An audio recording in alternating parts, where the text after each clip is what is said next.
Welcome to Commission Ed, the Air Force Officer Podcast. Here we explore the training and development of America's leaders in the application of air power and the profession of arms. The views expressed are those of the hosts and do not reflect the official policy or position of the United States Air Force, Department of Defense, or the U.S. government.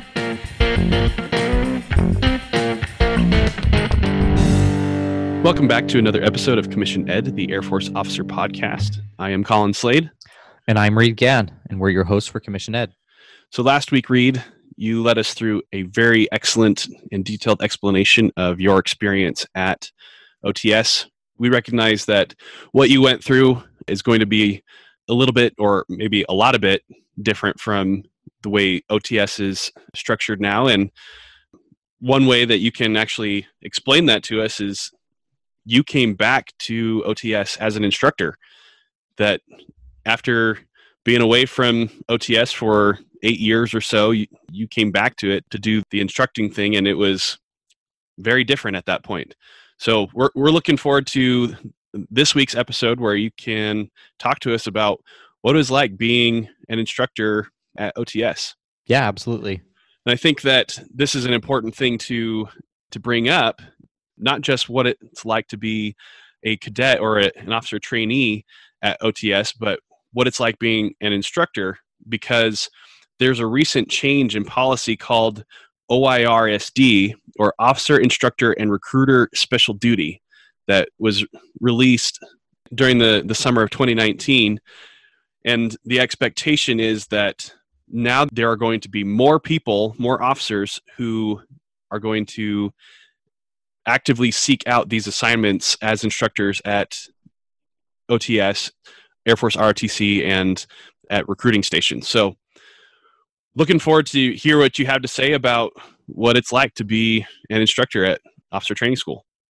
Yeah, looking forward to it. I'm going to wear two hats as I go through this today. Not only, like you described, trying to help potential instructors understand what it could be like as an instructor at OTS, but also maybe some perspective and background so that the students can also see kind of the method to the madness a little bit. And I think both those perspectives are helpful. So I first want to go into a little bit of background on why I think this OI&RSD is so important and my experience being assigned to OTS. So rewind back to brand new Lieutenant Gann. I'm a fresh-faced, bushy-tailed, brand new butter bar. It's nice alliteration. See what I did there? And OTS was so important to me. I could not think of a cooler job than going back to be an instructor. So I report to my first duty station, and it's pretty common to sit down with your leadership, and they ask, well, what do you want to do with your career? What are the things you were thinking about? And the first person that I told that I wanted to be an OTS instructor to, they got this odd look, and they cut me off and said, you don't need to say that out loud again. And they said, if you go back to OTS as an instructor, your career is over. And they were dead serious. And that really shocked me. I did not understand why that would be the case. But that message was loud and clear. And it was repeated throughout my career. And so I did. I shelved that idea. I mean, it was gone. I did not want to be an OTS instructor because I wanted to stay employed. Can you explain real quick, why is it that they said that your career would end if you went back as an OTS instructor? At the time, and until very recently, the attitude was you would spend too long out of your primary career field, your primary function, that when you went back, you would not be known and you would be unskilled versus your peers, and then you would not be promoted. And if you aren't promoted, as we've described in our episode about how officers are promoted, you're asked to leave the Air Force. And there had to be some truth to that, or else it wouldn't be universally accepted that going back to being an instructor was a negative thing. So there was some truth to that. And that was just understood. It was known that if you go to OTS or ROTC, in the middle of your career, it would very likely derail, get you off track, and you would not promote, and you'd be asked to leave the Air Force probably earlier than you wanted to. Yeah, the culture at the time, prior to summer of 19, was that the Air Force did not necessarily value the experience that officer instructors would get during this time spent in OTS or Air Force ROTC. So it wasn't just that they were going to be out of sight, out of mind, away from their career field, not getting additional experience. It was that the Air Force did not value what they were doing in those assignments. But thankfully, that it has now changed with OI&RSD, that now the Air Force is going to explicitly and very purposefully value these types of assignments. So officers who go back to do instructor duty at OTS or at Air Force ROTC or instruct at Squadron Officer School or Air Command and Staff College, or even working at a recruiting station, the guidance from the Secretary of the Air Force to the Department of the Air Force for these different promotion boards and other competitive type selection boards is that the Air Force now values those assignments. So give the officers who do these assignments a leg up, as it were, when it comes to promotion and other types of selection. Yeah, I believe the word is consideration or something like that, right? But that's the idea. I cannot begin to describe how excited and happy I am that they've made that change. And let me give you a little bit of, my personal experience. So when I was selected to go to OTS, that was not the environment. The environment was still negative. So much so that I had multiple full colonels say, "Who did you piss off? What did you do wrong? I thought you were a good officer." It was like dead man walking. And I was personally devastated because I intended to make the Air Force a career. And I saw this as a career killer. And again, when everyone around you is telling you your career is now over, that is not a good feeling. But I decided to put my head down and work through it, and hopefully things would shake out well. And I am so grateful that they've changed this, because on the whole, being an instructor at OTS was one of the most rewarding experiences of my life. And I am so glad that people are going to be able to see it for what it is and be recognized for the incredibly hard work, but rewarding work that it is. Yeah, and it actually puts us on par with the other services. Like, for example, in the Marines, you will not make general officer if you have not spent time as an instructor or at a recruiting station. It's an actual requirement in their policy for you to make 07 that you have spent some time in one of those assignments. As it should be, because you need to be training and developing the next generation. And frankly, it should be the best. The best people should be in these positions. And I'm glad they're making that change. I think it's going to be fantastic for the Air Force. And anyone who would ask me if I would recommend going as an instructor, I would absolutely recommend it. All right. So I got selected to go be an instructor there. And I got to tell you, the first time I drove back onto Maxwell and walked into that building, I had a whole lot of deja vu going on. The building smelled the same. I was assigned to be an instructor in the same flight room I was a student in. I was in the same student squadron. I was a Tiger in the 24 TRS, and I was a Tiger again in the 24 TRS. Yeah, I remember the first morning I'm waking students up, kicking doors. I'm kicking on my own door in my own hallway in my own dorm, except I'm on the other side of the door. I truly had to pull myself aside, go to the day room, and just put my hands on my knees for a second, because boy, I felt exactly what it felt like to be on the other side of that door. So that was a little traumatic, but we got through it. But this time you didn't, break into a sobbing mess. Yeah, I didn't. Or did you? No, I empathize with my students so much, right? Because I remembered viscerally what it was like to be on the other side of that door. So you're like, this hurts me more than it hurts you. But you can't say that. And we'll talk about that, right? We'll talk about that. All right. So upon arriving to OTS, there's a fairly rigorous process to be qualified as an instructor. There's an initial qualification training and a mission qualification training, very similar to what aircrew will experience before they're allowed to operate their weapon system.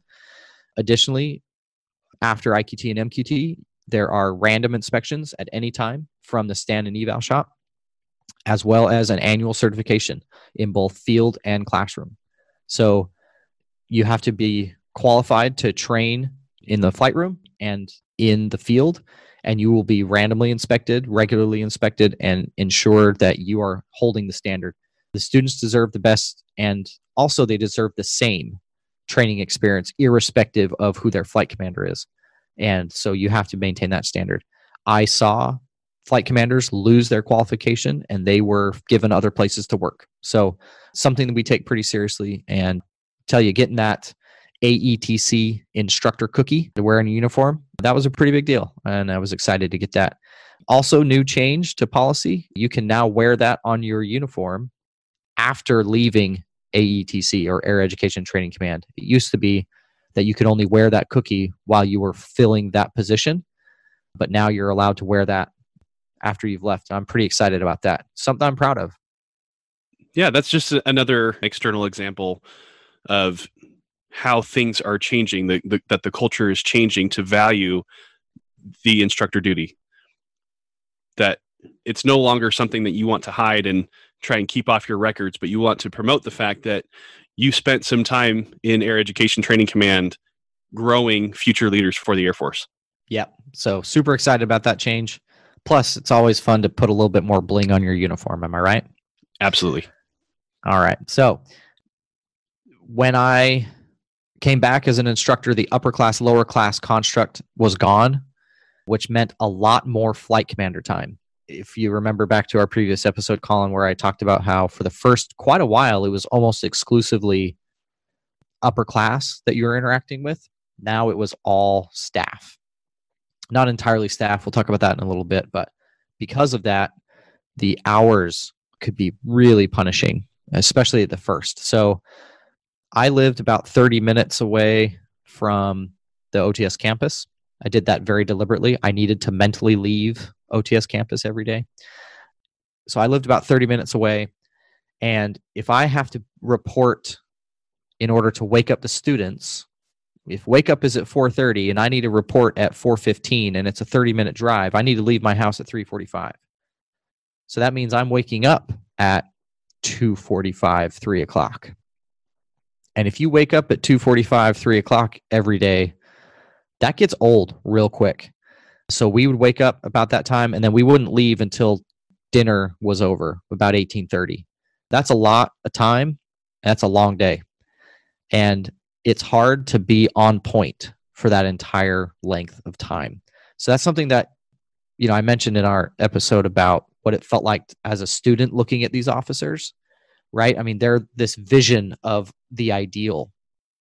Try being that vision for others. Your uniform always has to be on point. You can never have a bad day.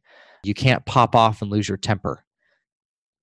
Some people would take it to the extreme. They wouldn't even eat or drink in front of their students, just to have this aura, this mystery of, yes, I live and breathe on your fear, and, that kind of thing. Like, just, you had to create a character, if you will. And I see you nodding your head. This is something that we actually put on. It's not who we are, but it's essential that for training purposes, we do our best to become this ideal.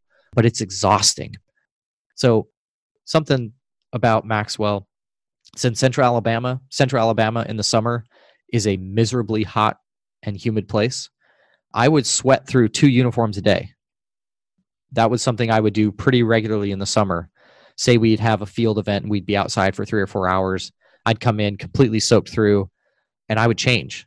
And my students, still sweaty and disgusting and gross, would look at me like, this guy doesn't even sweat. I'm like, no, I just changed uniforms. But anyway, there would be many times I would bring, a laundry bag to my wife at the end of every day.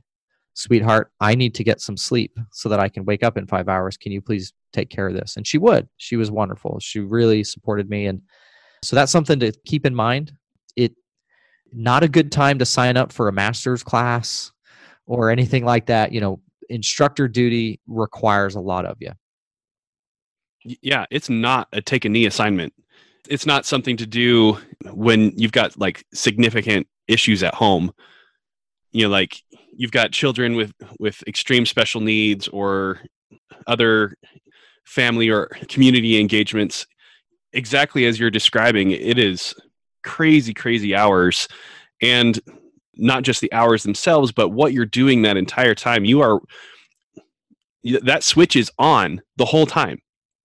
You are wearing that facade. You are wearing that costume. You are putting on that act for 12, 14 hours a day? That's insane. I mean, that's like deployment tempo. Yeah. And to be fair, the staff and the cadre, the leadership I had were fantastic, and they really did work hard to alleviate that as much as possible. But there's just some things you can't fake, and you can't fake being present, especially early on in training. So this is no secret. Training is harder, stress-wise early. And then as you succeed, the staff presence and staff pressure begins to decrease. So the first 3 to 4 weeks of every class were just intense, right? Just busy. But then as they performed and demonstrated their abilities to follow guidance and achieve standards, we would be allowed to not wake them up. Instead, only one person, so like say the first week, right? Every single staff member is there waking up every single student every single day. Then the next week, maybe half as many staff would be there because they figured it out, but they still need that pressure, right? So we would always balance the amount of pressure and staff presence we gave relative to where they were performance-wise. So staff was really good about looking out for each other. I have not been in a unit before or since that was as close with the other staff members as I was in this. We really were each other's family. We really cared about each other. We lived in this cube city, right, on one floor in one room, and just a great atmosphere, great bunch of people to work with, and everyone cared about what we were doing. Even though the atmosphere was still a little tough, as we described, right? All of us had basically understood our careers were over, but we were just going to put our heads down and work hard because the students deserve it. The Air Force deserved it, and we worked really hard. Do you think that was an anomaly? Do you think that was just specific to your time there, or do you think that's usually the case for staff there at OTS?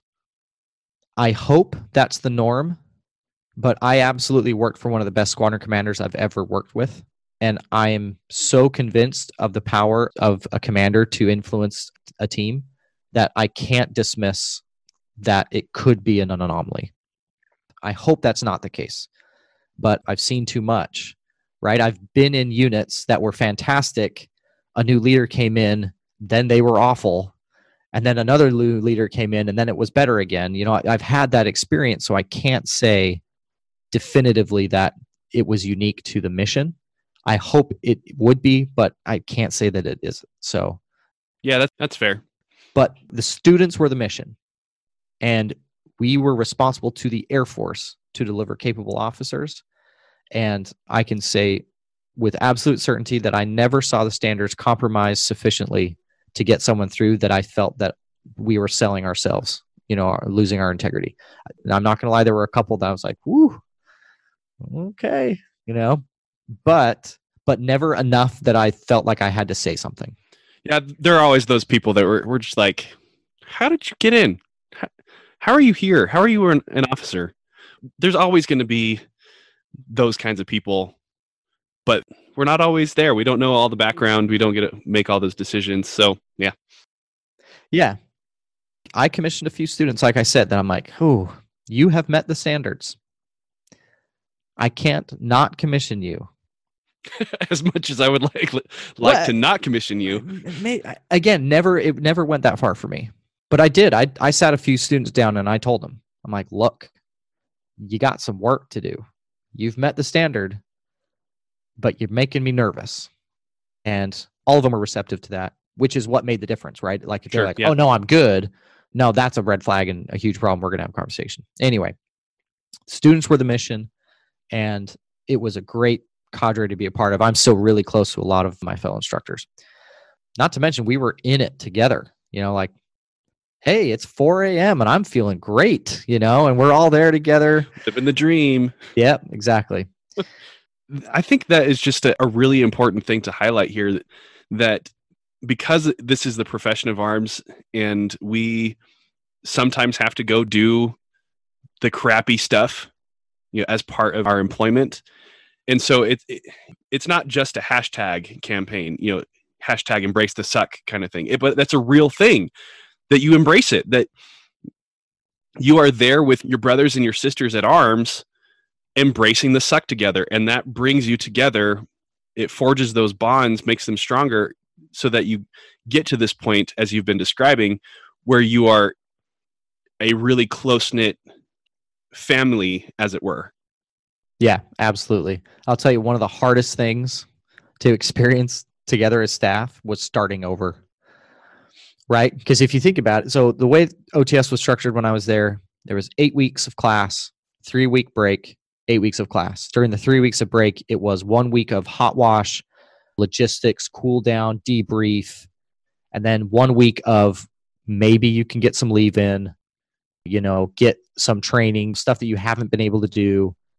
And then it was a week of spin up. Hey, do we have everything we need? Is a class list ready? Build your flight folders, all that kind of stuff. It is really, really hard to have a flight who's just firing on all cylinders. They've got it figured out.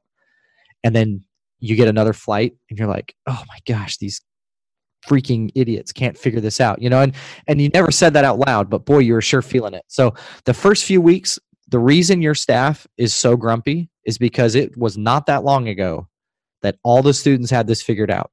Anyway, that's just a little insight into the mentality of your poor flight commanders. They're not entirely horrible human beings. They're just frustrated with starting over. Starting over was always hard.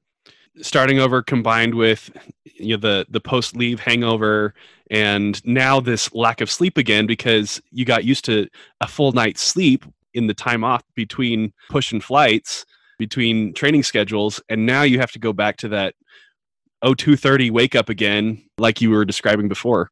Yep. It's a perfect storm. Yep, it was. So it made it a little easier to yell at students.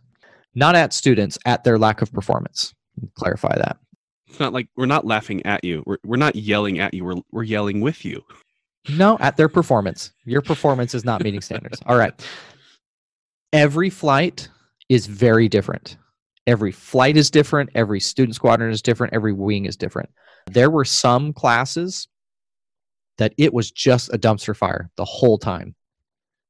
They never seemed to fully turn the corner and get where you needed them to. Now, they always met graduation standards, but then there were other classes that, like week 2, you're like, can we just do this already? Can we just march them into the auditorium and swear them all in, because they were on it? So that's something to keep in mind as well. I had some classes that I was not sure we were going to get there. I had others that, week 2 or 3, I'm like, yep, we're ready. Let's get them done. So every flight, every circumstance was so different. And that really was one of the rewards and challenges of being an instructor at OTS. How many different flights did you push? I pushed 5. I had 5 flights. I was there for a little over 2 years, but for one of those years, I was the group exec. And so I wasn't pushing flights, but I was still involved in training. I would still be pulled in for large field events or to fill in for somebody, teach a class here or there. But I pushed, as the primary instructor, I was 5 flights. Every single one had their own personality. So the program is built on this idea of delivering and instructing, providing standards, and as the students perform and meet standards, then rewards and privileges come. And as a flight commander, the control over the rewards or the privileges they got were almost entirely under your purview. And so if your students were doing really well, sometimes they got privileges more quickly. What are privileges? You can have your cell phone on you, or you can have coffee in the classroom, a number of other things. You're allowed to go to the Domino's at the OTS shopette for a meal, things of that nature. There are some requirements that are maintained solely by the squadron commander. At least when I was there, alcohol was still maintained as a privilege that only the squadron commander could authorize. I'm not sure what the status is of leaving campus. There was some pretty serious talk about, not leaving base just because we didn't have time. There was a time where you could go off base, but you had to be in blues. It changes all the time. I'm not sure where it is right now, but those are all, the things that we consider privileges. Everything we did, every position we assigned you to, every extra assignment we gave, every withholding of privilege, all of that was done for the sole purpose of developing our students. Yeah, I've shared this example before, but I'll use it again. I remember once giving an assignment to an individual that I knew they could not handle explicitly because I needed them to have the experience of failure. This person had told me that they thought that officers were just better. And I'm like, watch this. I'm going to give you more than you can possibly do so you can see that you have to rely on others, because she just thought she could just manage it all herself. That is the type of thing that we would do. So there is a method to the madness. So this is, for both the students and potential future staff. Everything you're doing as a flight commander is focused on the growth of your flight and of your students. What does this student need? This student's performing really well, but they're not relying on their flight. Maybe I need to put them in a position where they have to rely on their flight. This person is struggling quite a bit. Maybe I need to not give them too much too soon. I'll find the appropriate time to challenge them. And it wasn't just you and your flight. It was all the staff with all the students. I remember more than once, I can't even tell you how many times, sitting down with my fellow flight commanders saying, hey, I had a chance to interact with cadet so-and-so. What's their deal? I'm noticing these things. Oh yeah, we are working on this trait. What do you recommend? I'm trying this method. I'm trying that, or having exchanges about how to convey a message in the flight room better. We would exchange slides all the time. Hey, I saw you teach that class. That was great. I really want to use that. Can I use those slides? I think that'll be helpful. It was all about making the students better. I never saw people take shortcuts in order to make things easier, ever. It was always about, what do my students need in order to grow so that they can be at the highest level possible when they leave. Part of the training program, right when the students arrive, one of the first things you do is you go into the flight room and you give them expectations. You tell them who you are, what you expect. You also have to deliver, write a laundry list of things you have to talk about, standard stuff, legal stuff, provide them phone numbers, all those kinds of things. And then you'll have one-on-one interviews with your students. Typically, my initial feedback was pretty rote. I didn't know them well enough to be able to give them any specific feedback. And also, at that phase of training, it was still very directive, right? You're receiving, I'm talking. Sit down. You didn't sit down right. Do it again. That type of interaction. And then I would just deliver expectations.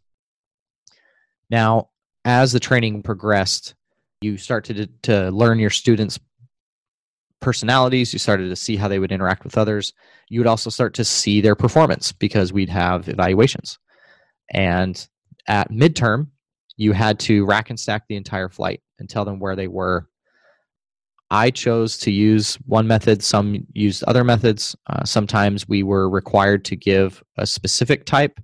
I chose top, middle, bottom, third. And I chose to tell them areas that I felt they were deficient relative to their peers.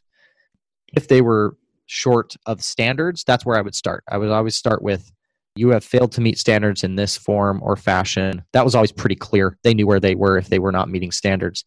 But then when it comes to, if you're meeting standards, why am I middle third relative to others? This is what I'm seeing. This is what you need to do. And then final feedback was always my favorite.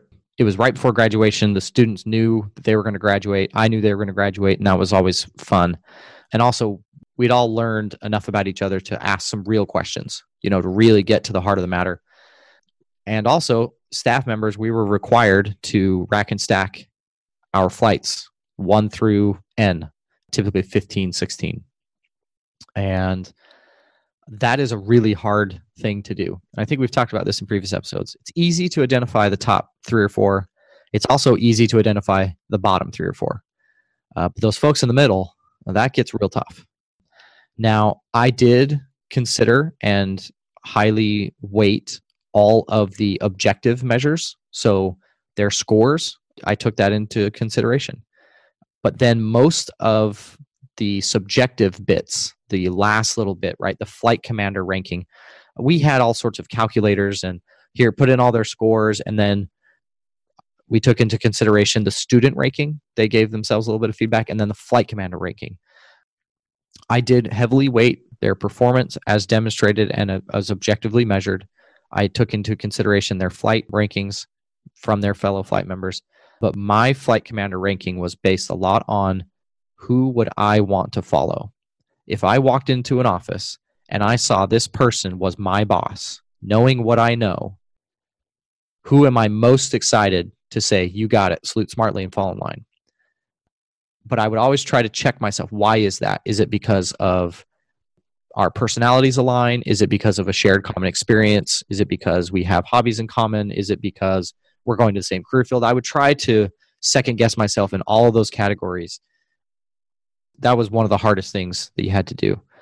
And when you're giving that feedback at the end, I would, again, give top, middle, bottom, third, and then I would tell the top three their actual number. And if a student asked me directly, I would tell them where they sat. Part of the reason for that is a little bit of reservation that I have about telling people where they are and that becoming a self-fulfilling prophecy. I'm of the opinion that if you treat someone as they can become, then they can become that. But if you treat someone as they are, they will stay that way. What do I mean by that? If you tell someone that they're in the bottom third, I'm concerned that that will become their identity. They will wear that and like, oh, I guess I'm bottom third. And some people react well to that and say, well, I'm going to be motivated and work hard to succeed. Others just, oh, well, I guess I'm middle of the road. So that's a personal preference. You know, I had some people who just told them their number. Do you have any questions? And then moved on. Every flight commander is different and did that a little bit different way. But those flight commander rankings and their flight position played a role in their DG certification for a time. Other times it didn't. That's always kind of a moving target, but that's how that worked. Yeah, one of the things that I like to do, like I was mentioning earlier about DGs, that being a measurement of their capability against OTS as it existed at that time. The same is true for the flight commander's ranking. When I have to do similar things for Air Force ROTC, you know, post field training, performance report reviews, or explanation of static commander's rankings or anything like that, I like to tell cadets that this is just a snapshot. It is not a measurement of your value as a person or your ability to achieve success in the future. It is just a data point for you to use as you move forward. It's not a death sentence. It's not permanent in one direction or another. It is just a data point.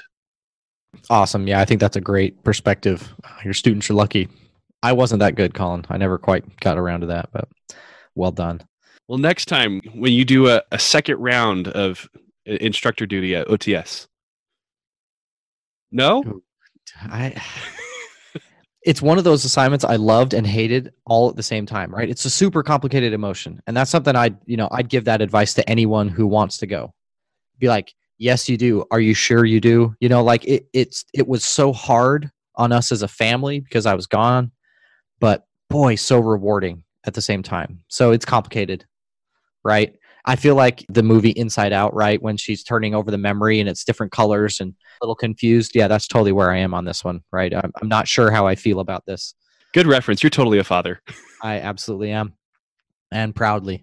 Why don't we have that conversation, Reed? What are some of the things that you would tell someone who is considering or is already selected for being an instructor at OTS? I mean, you kind of touched on it a little bit, but let's flesh that out a little bit more if you don't mind. Yeah, absolutely. First, congratulations. It's going to be one of the hardest and worst and most rewarding and favorite tours you're going to have.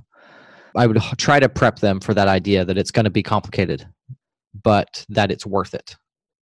My last flight, and this is not a patting myself on the back, I'm just making mention of this. My last flight was the honor flight. They finished number one in order of merit in the cadet wing of 16 flights.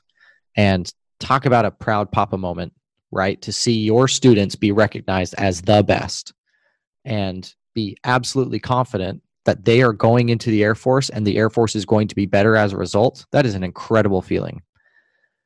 Also, waking up at 2:30 again to go and see those students who just can't figure out how to eat properly is maddening.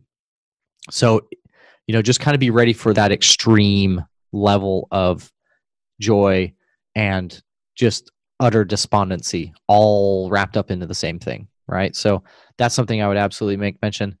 Another thing, and this is, more specific to being an instructor, right? Don't lose touch with your community, right? Your tribe. So I'm an Intel guy. I was very fortunate. There's a Maxwell Intel Society, and all the Intel people tend to get together and do things, and we try to keep our fingers in it a little bit. I'm super fortunate for that. Yeah, because at Maxwell, you've got Intel folks at SOS and ACSC and Air War College, and I'm assuming that these are the people you're talking about that would come together and stay connected in the community. Exactly. And I was fortunate in that. Not all career fields had that. So find a way to stay connected to your community.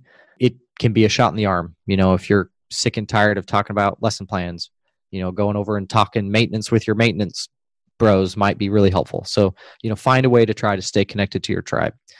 I was fortunate in that, and hopefully others can find ways to make that happen. Yeah, give it everything you have, because it's one of those things that if you work hard and you put in, you're going to get more out of it. And I still feel that I'm reaping rewards from my experience as an instructor. I feel that I'm better at the basics than I was just as a normal officer in the Air Force. And what do I mean by the basics? The basics of decision making, of leadership, of problem solving, of team building. All those things that we train, because you can't teach something that you don't have or don't know. At least you can't teach it well. If you're going to teach it effectively, you have to really have those things ingrained in you. And I feel that I'm better at the basics than I would have been had I just had a normal job. I think I'd probably be a better Intel guy had I stayed in my Intel field. I do feel that I'm catching up a little bit there, but I feel like I'm better at the basics, and that's something I'm grateful for. Yeah, so you're a better officer because of it. I hope so. I think the potential is there. Whether or not I deliver, that will be seen, but I feel that is something that is there. Yeah, what you're talking about it reminds me of Secretary Mattis's mantra about being brilliant at the basics. Don't get so hung up in all of the nitty-gritty details unless you are already capable and proficient in the very basics of what your mission requires. Yeah, and if you think about it, anyone who's ever done any sort of sports, there comes a point where your coaches, maybe about the high school level, they're going to make you go back to the basics. Why? Because they're the basics. They're foundational. And so I feel that this was a good time in my career for me to do that. And I feel hopefully that I'm positioned to have those things more down pat. I feel better in those areas, at least personally. Yeah. So Reed, you've been out of OTS for about 18 months now, and you're saying that you're much better at the basics of officership. And I want to know, how have you used the things that you've learned as an instructor at OTS in your follow-on assignment? I use them almost every day. Just as an example, I'm out here in the United Kingdom trying to establish a new Air Force unit. And that's kind of a lonely and scary place. There's not exactly a book on how to do that, right? So go back to this idea of, here's some rough vision and guidance, go figure it out. I've had to use a deliberate problem-solving process numerous times in order to figure out what's the next step, because no one knows what the next step is. So I have this problem, and I need to put a framework around what's going on so that I can figure out what the next step is. I've done that numerous times out here. And I don't know how ready I would be to go back to those things I'd learned as a cadet if it wasn't more recent. I still have my slides that I taught from on my computer, and I use them all the time. I haven't deleted them, haven't archived them because I use them. I pull them up and I'll print out, the OODA loop tacked on to the 8-step problem solving process, and I'll tack it up on my board. And that's what I'll go through as I'm very deliberate and trying to figure out what I'm doing. All those types of things. I've gotten better at giving feedback. I've got troops I supervise. My time as a flight commander and being forced to sit down and tell someone they suck has made it easier for me to help someone get better. That's something that I use regularly. That again, perhaps if I were in a leadership position, in the Air Force, I would have learned those things, as a flight commander working in a large intel unit, possibly, or not.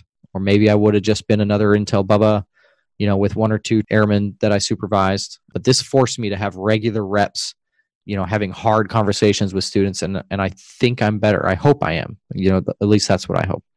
At least you're more comfortable with it. Certainly is not as hard as it was prior to that experience, certainly. Something else to consider, and I'm going to be real careful with this. OTS is almost entirely CGOs. And if you perform well, there is an opportunity for you to really distinguish yourself amongst a large group of CGOs. And that could propel you in directions you would hope to go. So we'll just leave it at that. In a squadron when there's 30 captains, and if you're in the top 1 or 2% of that, that's good for you. Not often are units so full of so many officers. So take it or leave it, but if you do well at OTS, that can definitely bode well for the future.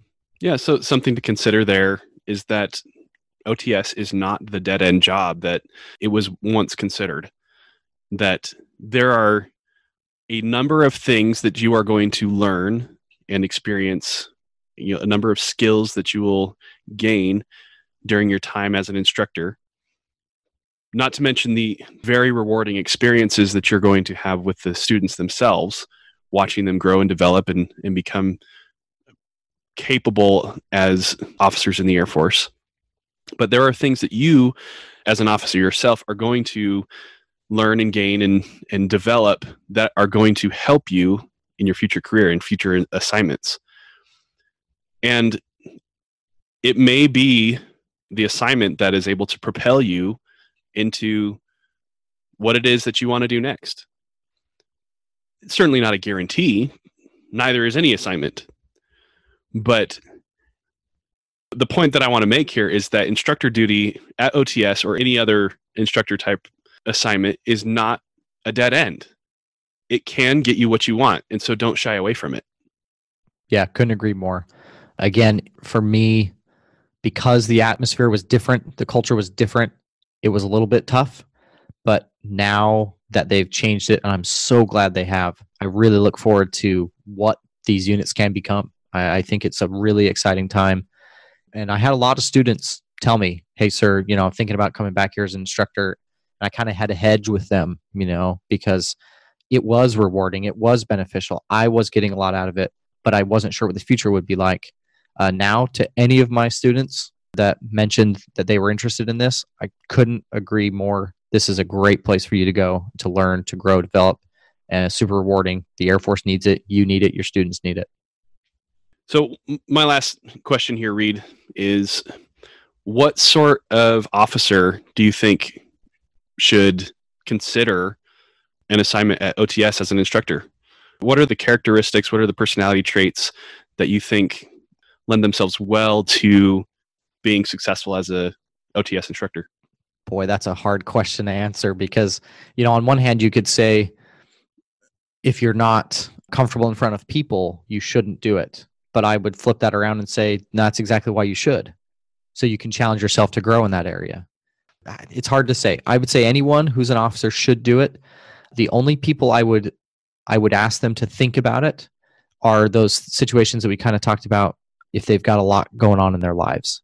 Maybe there's some challenges with health, or there's some family issues, or they're in the middle of school I think those are the only folks that I would say maybe want to consider. So maybe what we'll do is we'll say, I think anyone and everyone should go, but maybe there's a couple people that might want to consider not going. Is that fair?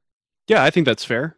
That we could say anyone or everyone has something to gain from and something to contribute to officer training school. Yeah, that I can get behind.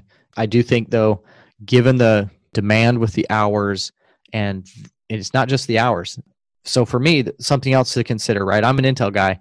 I am forbidden by law from bringing my work home, right? I cannot bring classified material out of the secure compartmented information facility that I work in. And so by and large, most of my work has to stay at work. Yes, there's some admin things. Yes, there's some personnel things that you can bring home. But by and large, I have to leave it at work. This job doesn't turn off because, your students go to bed at 2300. They're your responsibility the entire time they're on campus. As long as they are on campus, they are your responsibility. And it's not until they are gained at their next unit upon graduation 8 weeks later that they are not your responsibility. So it was a constant thing. It was nice, as an Intel guy, to have my phone on me. My wife loved that. She could get in touch with me much easier. It was terrible. My students could email me at, 10 p.m. and ask questions, and I needed to be there for them, and that's fine. But it does take a lot of demand on your time. So if you've got kind of some challenging things going on, maybe give it some second thought, talk to some other folks before you throw your hat in the ring for that. Well, great. I think we'll leave it there, Reed, unless there's something else that you want to plug for OTS or instructor duty or anything along those lines. No, just, shout out to all my fellow instructors. We were in it together, and to everybody at OTS, keep up the good work, keep putting in the hours. Great mission. I've still got friends there. So hello to all my peeps. And the last thing I will say, one of the biggest and most fulfilling things about OTS was the ability to work with MTIs. And I just remembered something. I wanted to talk about arrival. So the way the training is structured now, when I arrived as a student, we were greeted by the upper class. And if you remember, I was recently talking about how it's a lot more flight commander. Well, for the first 10 days of training, it's all MTIs all the time. And so now, as you walk out of the parking lot carrying all your luggage, you're greeted by one of these campaign hat-wearing professionals that begin their instruction immediately. And that's as it should be, right? They are the basis, the foundation of what military training can be. So our military training instructors are some of the best that we have. And it is an absolute privilege to work with them. Absolute love my MTIs. I would almost recommend being an instructor at OTS just for the opportunity to work with MTIs. Awesome. We should get an MTI on here and have them talk about their experience at OTS or at BMT. Ooh, I like that. I'm smiling, Colin. That's a great idea. You think you can make that happen, Reed? I'm trying to decide. So most of the MTIs I know have since PCS'd. I will see if I can't find somebody. I think that would be a very stimulating and important conversation with respect to the enlisted perspective on officer training and development, what it is that they are trying to accomplish. Yeah, let's see if we can make that happen. Yeah, that'd be great. Cool. Well, thank you, Reed, for taking the time to explain all this for us. I think what you have done here is made the black box of OTS a little less opaque. Shine a little light in there, help us better understand what's going on, both from the cadet and the instructor perspective, and the cadet to the instructor, or the instructor to the cadet perspective. I think those are also important details that you were able to touch on. Really appreciate that you taking the time to do that. Yeah. Hey, thanks. It's been my pleasure. It's an important mission, and we're all in it together. And the better it is, the better the Air Force is. And that's a win. Awesome. So you out there in the audience, we hope that you've enjoyed this deep dive into officer training school and that you have found some value in it, especially if you are considering going to OTS as a student or as an instructor. We hope that you have learned something and gained something from it. Or if you know somebody who is headed in that direction, we encourage you to share it with them. If you have any questions, you can reach out to us, airforceofficerpodcast@gmail.com, or on the social media platforms, and we hope to hear from you there. Anything else, Reed? Thank you for listening to this week's episode of Commission Ed. Thank you for listening to Commission Ed, the Air Force Officer Podcast. The views and opinions of the authors expressed herein do not state or reflect those of the U.S. government and shall not be used for advertising or product endorsement purposes. Mention of any specific commercial products, process, or service by trade name, trademark, manufacturer, or otherwise does not necessarily constitute nor imply its endorsement, recommendation, or favoring by the U.S. government. The mention of companies by name is solely for the purpose of discussion and should not be implied as endorsement.